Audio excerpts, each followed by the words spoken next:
it's one of those things too where Elias hoarded a lot of prospect capital. Yeah. He wasn't willing to trade it, and it's hurt. Like it's hurt a lot more than we think because if you look at how high the value was for guys like Kerstad, Kauser, Mayo, where's their value now? Yeah. Yeah, And no, I mean like the hoarding of the prospects, that was frustrating. I also kind of think that part of that had to do with like the last like 2 or 3 seasons, the Orioles being sold to a new group. yeah, And like, don't get me wrong, any way to get the Angelos family out of the Orioles organization by all yeah, means. But I do think that cost us at least a year in that, like, you know, the Angelos probably were like, hey, uh, don't do anything crazy because we're about to sell the team, you know? And then yeah. on top of that, you have a new group coming in and they probably want time to evaluate the asset that they just purchased. So it's like, But I mean, how many how many center fielders do we need yeah, on the major no, league for sure. roster?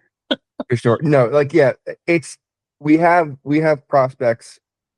We don't have enough room for all of them. Like at some point you have to be like, as great as somebody like Mayo or Kauser looked in AAA, at some point you got to be like, okay, there is no room for this guy, especially if I'm going to go out and sign an O'Neill and a uh Trade for Ward. Alonso, trade Yeah. for Ward, sign O'Neill, trade for Ward, sign Alonso.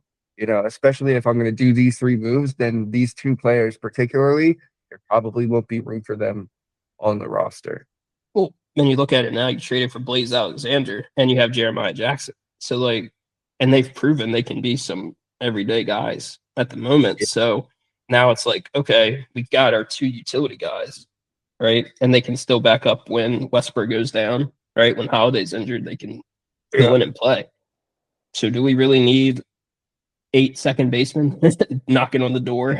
like, yeah, like I mean, that's always been the theme with Elias too. Is there's so many guys that knock at the door constantly. They're crushing AAA, crushing the pitching. They're yeah, hitting bombs, and then we bring them up and they get what, one game every week. Like, so then their value goes down because they're not performing because they're not playing every day. So I don't know. It's one of those things where I think Elias needs to take a long look in the mirror and really figure out which direction do we want to go. Like at some point, you got to make the move to go all in.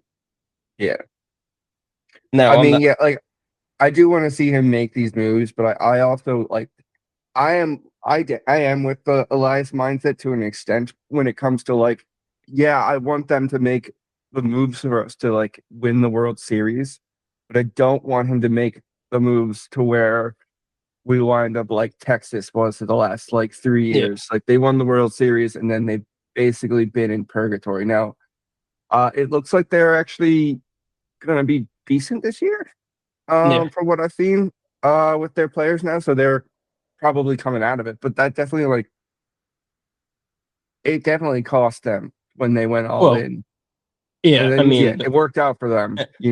But I definitely like I don't I mean I want to see the Orioles win the World Series, but I don't want to see it mean that for like another foreseeable future we're kind of out of it, yeah. you I know? mean, because yeah, you don't want to be like Kansas City or Yeah. Texas, and yeah, No. and I also don't want to see us doing the same stuff of unless it's Gunnar Henderson. I don't want to see us doling out 7, 8, 9, 10-year deals. Gunnar Henderson's Yeah. the only one at this point where I would say, Gunnar, you want a 10-year deal? We'll make something work.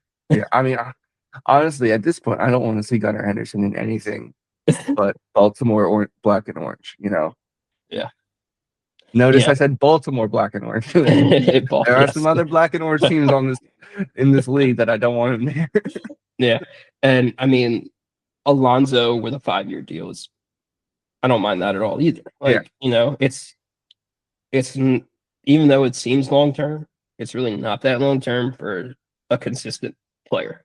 You know, yeah, it's stability. He's proven it. Good deal.